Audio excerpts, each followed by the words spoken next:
That night, as the household slept, Stripe awoke and nudged his four fellow Mogwai.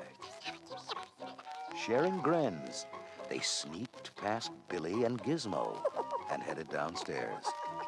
A minute later, Barney was rudely awakened with a tiny punch. It was Stripe. The angry dog chased his furry assailant out the front door and onto the snowy front porch. Suddenly, Barney was surrounded by Mogwai. They pounced on him, threw him off the porch, and ran back up to bed, leaving Barney locked outside. When Billy finally awoke and rescued Barney, he noticed the 5 Mogwai sleeping like little angels. Something funny's going on around here. Late the next night, while Billy was working on a drawing, Stripe and his gang began to whine. Hey, what's with you guys? You've already had dinner. But the creatures begged even louder for food. Billy checked the clock. Well, it's still a half hour before midnight. I guess it's okay to give you a snack. Billy brought the hungry Mogwai a plate of leftover chicken. Here you go, guys. Bon appetit. All the Mogwai began to devour the chicken with a passion. All, that is, except Gizmo. Billy nudged the little fellow. Go on, Giz. Get something to eat. But Gizmo frantically shook his head and whined. Something was wrong, and he didn't know how to tell Billy. Billy just shrugged.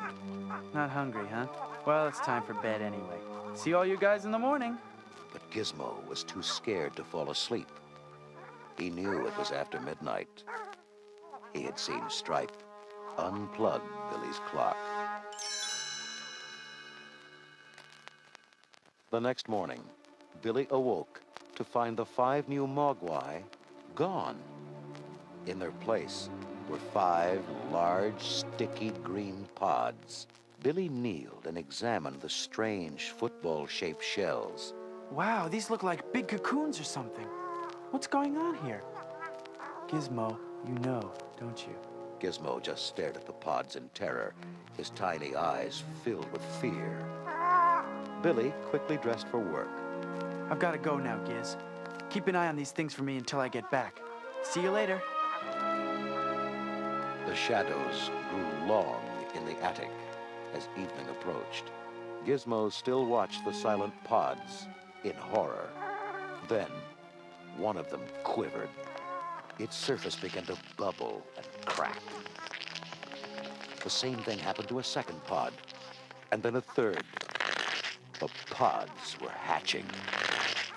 Gizmo shuddered as green smoke hissed out of the widening cracks. Then, with a final burst, the pods opened and out crawled 5 horrible creatures. Gremlins. Gizmo backed away as clawed, scaly hands began to reach for him.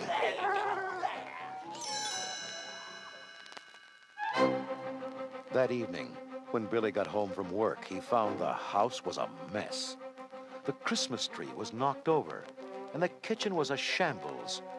Billy had an awful thought. Oh, no. Could this be the pods? He raced up to the attic, his heart pounding. There, he found the same story. His room was devastated. The door was off its hinges. Furniture was smashed, and papers were everywhere. Even his girlfriend's picture lay broken on the floor. Then he noticed the torn, empty pods. They've hatched. And whatever was inside these things is big and strong and mean. They're sure not cute and cuddly like Gizmo anymore. Gizmo? I forgot all about him. Billy searched the room frantically. Gizmo! Gizmo, where are you? There was no answer.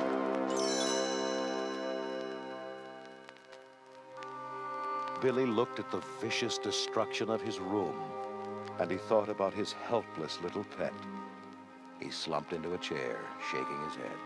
Oh, no. How could they? Not Gizmo. Suddenly, there was a tiny squeak from the clothes chute. Billy rushed across the room, dug through a pile of shirts, and lifted a furry bundle.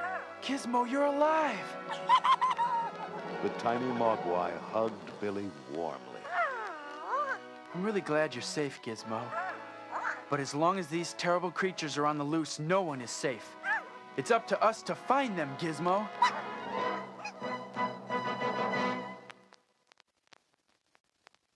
That was the end of Book 2 of Gremlins.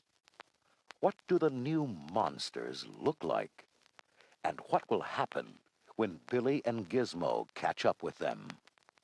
Find out in Book 3, Escape from the Gremlins.